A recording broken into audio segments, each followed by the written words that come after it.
Guys, it's me, Miss Norris, and today I'd like to share an interesting, true read aloud with you of the story I Am Harriet Tubman. I Am Harriet Tubman was written in 2018 by Brad Meltzer and was illustrated by Christopher Eliopoulos, and it tells the true story of Harriet Tubman and how she helped slaves escape slavery using the Underground Railroad. If you're ready to hear the story, I'm ready to share it with you. Here we go. I am Harriet Tubman.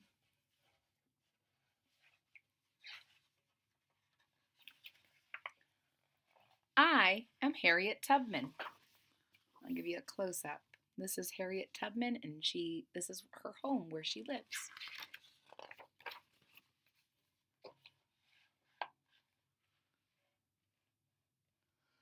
Do you know what the North Star is? It's one of the brightest stars in the sky. Unlike other stars, which may seem to move, the North Star always stays where it is. When you find it, it'll show you which way is north. Today, people know my name as Harriet Tubman, but when I was born, I was called Araminta, or Minty. I was the fifth of 9 children born in Maryland around 1822. When's your birthday? I don't know. How can you not know your own birthday? It was because I was enslaved. Back when I was growing up, in certain parts of the country, if you were black, you were most likely enslaved. We didn't have a choice. Being enslaved meant we were forced to work without pay. We were treated horribly. So one guy says, I cut my hand. I don't care, keep working.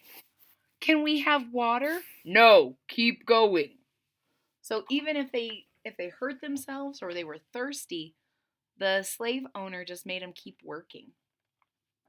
We lived in tiny shacks with no windows.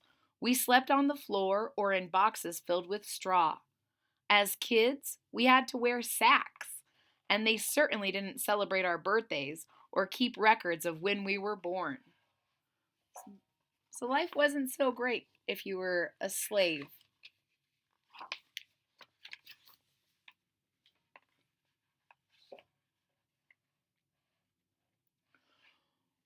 Worst of all, being enslaved meant we were property, no different from a horse or a piece of furniture. That meant my family, my mom and dad included, was owned by someone else. They could sell us, and they did. Well, where are my sisters going? Our owner sold them. They'll have new owners now. And the baby, please, Mama, please don't let them take us. Slaves were supposed to do whatever our owners told us to. So even if that meant your baby was going to go somewhere else, you didn't have a choice. The next time they came though, my mother was ready. Someone wanted to buy my younger brother. She had asked other slaves to help her hide my brother in the woods for nearly a month. But eventually, they found him. We're here for your boy. You can't have him. What'd you say? You heard me. The first man that comes into my house, I will hit him square in the head. It was a powerful moment. My mother standing up to those men. Was it dangerous? Definitely. But it was right. After that, they didn't sell my brother.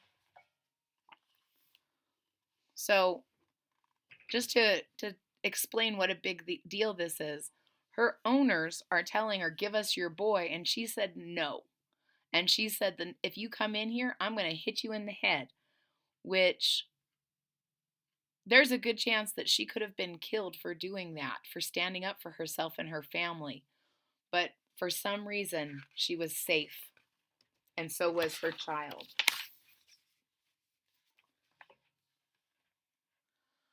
As early as I can remember, I loved listening to my mother tell stories. She taught me some of life's most important lessons. Being enslaved, it was against the law for us to read or write, but she told me stories from the Bible, including the tale of Moses. He was the leader of the Israelites. Israelites. He led them out of slavery to freedom. Freedom from slavery, huh? I like this story. So, listening to stories from the Bible made Harriet realize that she might be able, that there was some things that were the same for her that were the same for Moses and the Israelites. When I was around 6 years old, it was my turn to start working. 6 years old, and she has to have a job. Could you imagine being a 6 year old and having to go to work? I still lived with my family, but my owners hired me out to another farm. See that water?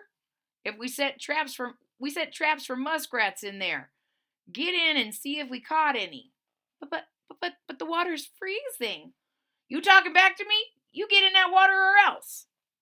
What would happen if we didn't do what they said? Our owners would whip us, or worse. You stopped working. Now you're in real trouble. So he wants her to jump into that water. You can see it's cold enough that she can see her breath. And she says, but the water's freezing. And he says, don't you talk back. I know it's scary, but hearing my story, I hope you'll find strength you never knew you had. That's what happened when I was around 7 years old. I was working in my owner's house and went to grab a lump of sugar from a nearby bowl. I'd never tasted sugar before. It looked so good. How dare you touch my sugar? She reached out for something to hit me with, and I ran as fast as I could. When I got to someone else's farm, I hid in their pig pen. That's how scared I was. For 5 days, I stayed there, hiding in the mud, fighting the pigs for potato peelings and scraps of food. So she touched the sugar, a little lump of sugar, because she'd never tried it before, and she got in a lot of trouble.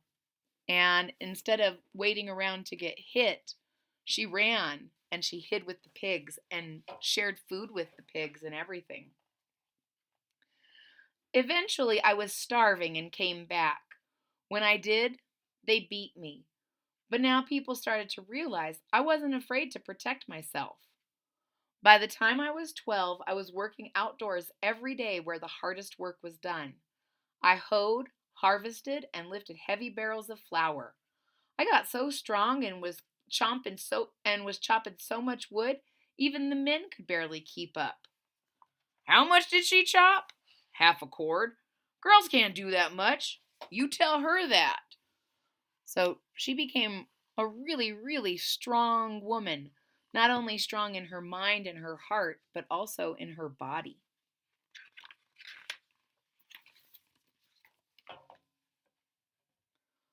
Working in the fields gave me more than physical strength. It gave me time to learn from other enslaved people, time to consider new ideas. Did you hear? 3 slaves escaped from the Brodus plantation. Escaped? They went up north out of Maryland, out of Maryland where slavery is illegal. Up there, everyone is free, just like we should be. So this is the first time that Harriet's realizing that there are places where Black people can be free. And I don't think that's something that ever she had thought of before. During that time, I spent many nights looking at the sky. My father was the one who taught me about the North Star. It always points north.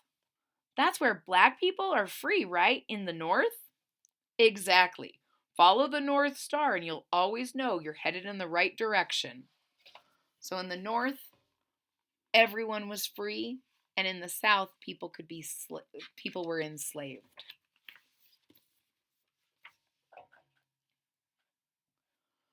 Since slavery was so terrible, you may be wondering why we didn't all run away. It was nearly impossible. One night, while we were doing errands at a nearby store, I saw an enslaved man who'd left his farm without permission. Grab him! He belongs to me!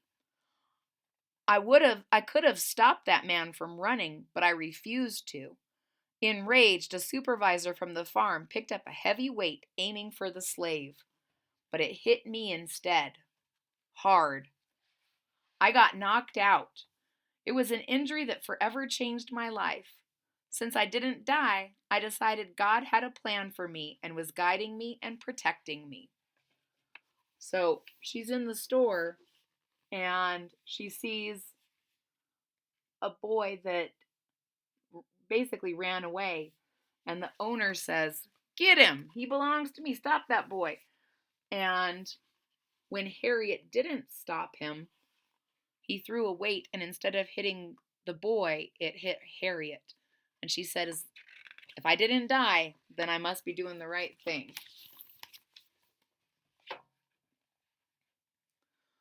After my injury, I started having vivid dreams.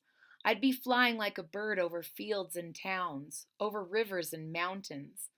In the air, I'd reach a great fence, and on the other side would be a big, beautiful field. But each time, no matter how hard I tried, I could never get over that line.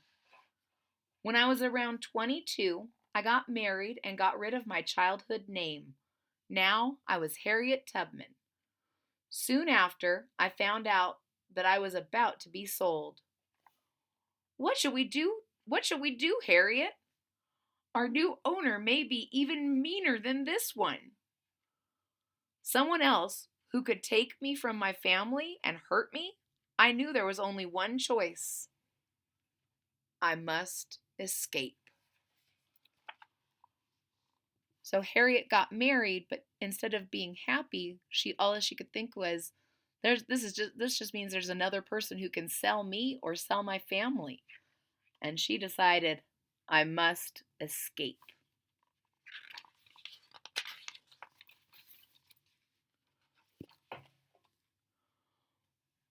My brothers and I planned to escape, but they got scared and turned back. So I went all by myself. I traveled by night, following the North Star, just like my father had taught me. This is the way.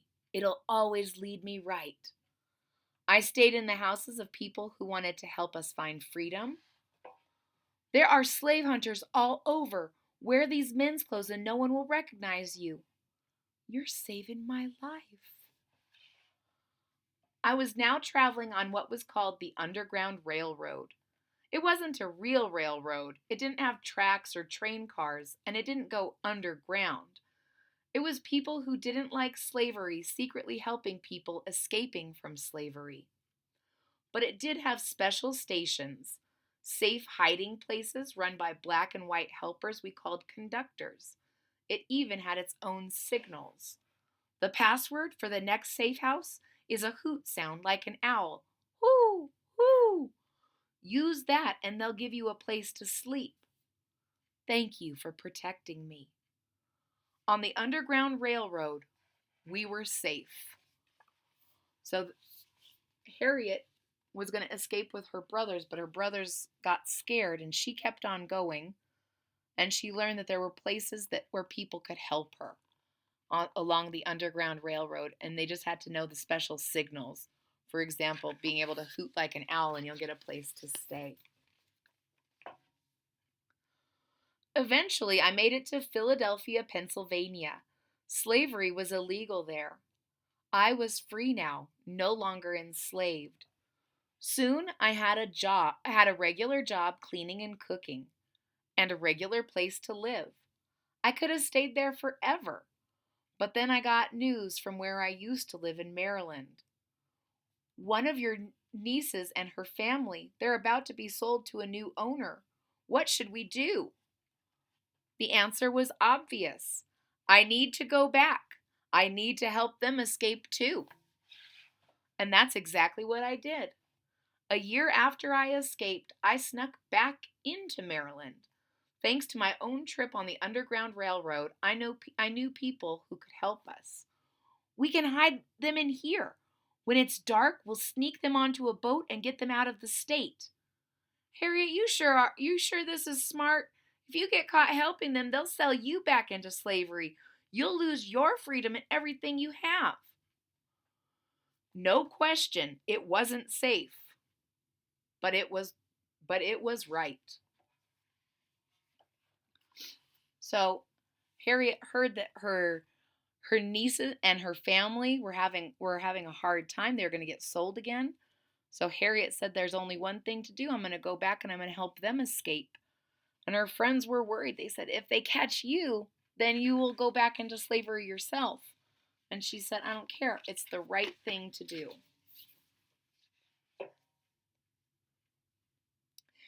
In a daring escape, we snuck my niece and her family to the closest city, Baltimore, Maryland. Follow me! Then out of the state to Philadelphia. So we're free now? We're not slaves anymore? You're free. They were the first people I rescued, but they certainly weren't the last. So Harriet was able to save her niece and her niece's family, and they say, so we're free now? And Harriet says yes. And these are the first people that Harriet has helped, but not the last. On my next trip back to Maryland, I helped free my youngest brother, whose name was Moses, as well as 2 other men. The way you're leading people to freedom, you sure I'm the one who ought to be called Moses? After that, I made another rescue trip, and another. I rescued my family and friends. On the Underground Railroad, we used hiding places like attics, potato cellars, and barns. Some people even built secret tunnels and hidden rooms like this fake closet. In here, you'll be safe. Come on, follow me.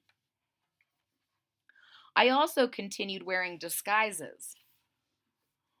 Why are you dressed like an old lady? Oh, so no one will recognize me. Put this on. We're going to get you out of here. Follow me. That woman, she's saving our lives. So she's putting on different disguises so that she can help others. And she helps and helps and helps and helps. With each trip, our Underground Railroad helped more slaves escape. Soon they started calling me the Moses of my people. Now, she's the one who's leading us to freedom. It took a lot of help from other members of the Underground Railroad like John Brown, another great leader who fought so that black people could be free. I was so impressed with Harriet's skills and bravery, I started calling her General Tubman. So the people who are on her side think that she's amazing. They can't believe all the great stuff she's doing. To stay out of sight, I traveled by night, sticking to the back roads. I also made many of my trips in the winter when people wouldn't be outside their homes. Occasionally, it was so hard to walk over the mountain passes, even the bigger and supposedly stronger men would want to stop. You sure it's safe? It looks deep. The water's cold, but you'll make it. Now hurry before anyone sees us. Follow me. I always kept them going, leading the way. On this particular night, we ran out of money, but I was so committed to keeping everyone safe that I gave away some of my own clothing, including my underwear, to pay for a place where we slept. So, even some of the big, strong men are a little bit nervous about these trips and think it's hard, but Harriet tells them, just keep going.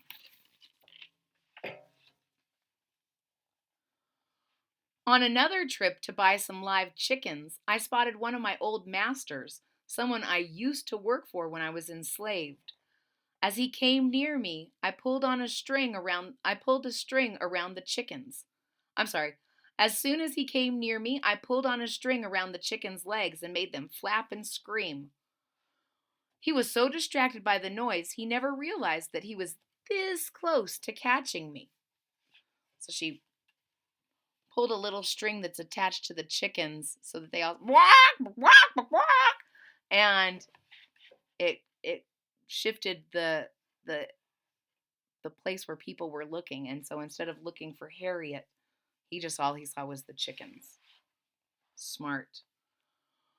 Over 11 years, I went back to Maryland 13 times, personally freeing about 70 people. To keep them safe, I led many of them to Canada, which is where I brought 5 of my siblings, my niece, and even my own parents. My family had been separated for nearly 7 years. The more I fought against slavery, the more I realized that the only way to win was to end slavery itself. That chance came as the Civil War began. The northern part of the country wants to stop slavery. The South wants to keep it. At first, I took care of wounded soldiers, but soon my best talents were put to use. This is the Secretary of War, Edwin Stanton. Look at this information she has collected.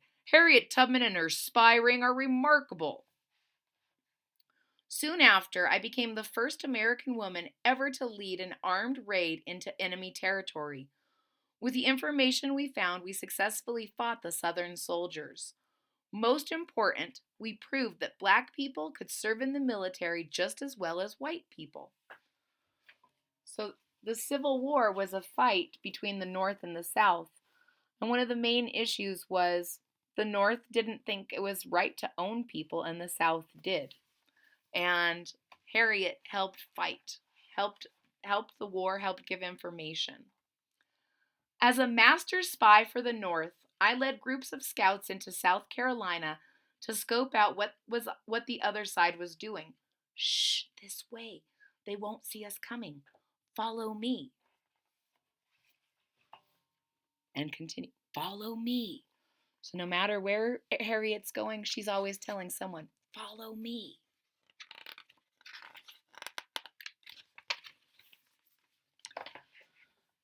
Eventually, the North won the Civil War and slavery ended. But that didn't mean my battles were over. I became a community activist, then traveled around the country talking about injustice. Did you know that after the Civil War, black soldiers were still paid less than white soldiers? They even sent us to different hospitals and made us pay for our own uniforms. And someone from the crowd says, "That's not fair." After the war, I was so poor I had to burn pieces of my fence for firewood. But as always, I kept battling, helping those who needed it. Harriet, you have no money. Why are you inviting people into your home? They have no place to go. How can I turn them away? You're safe now, folks. Follow me.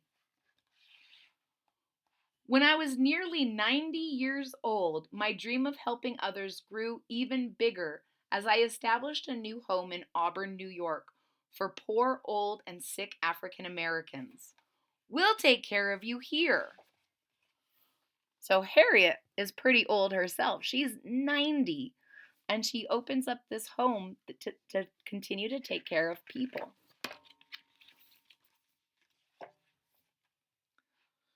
In my life, I was told I couldn't make my own choices, told I would never escape, but I did. I fought for my independence, and once I had breathed the air of freedom, I knew I needed to help others breathe it too. The measure of success isn't what you achieve for yourself, it's what you do for others. Think of yourself as a bird.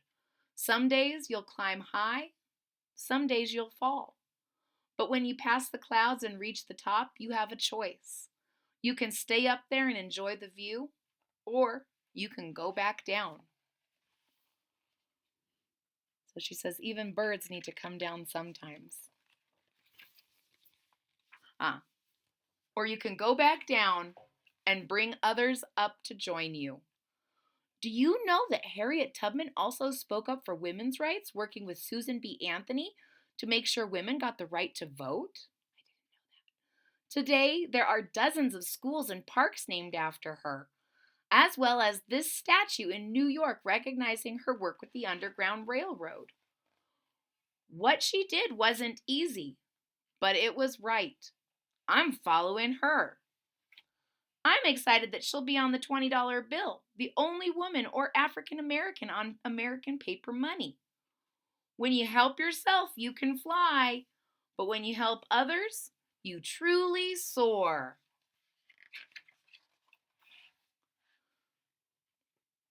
In every life, we face hard decisions.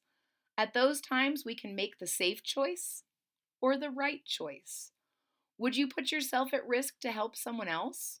Would you stand up to someone mighty in order to help someone who is weak? To answer those questions, you must follow your heart, your own North Star. It will always point you in the right direction. I am Harriet Tubman. Follow me. I will lead the way to freedom.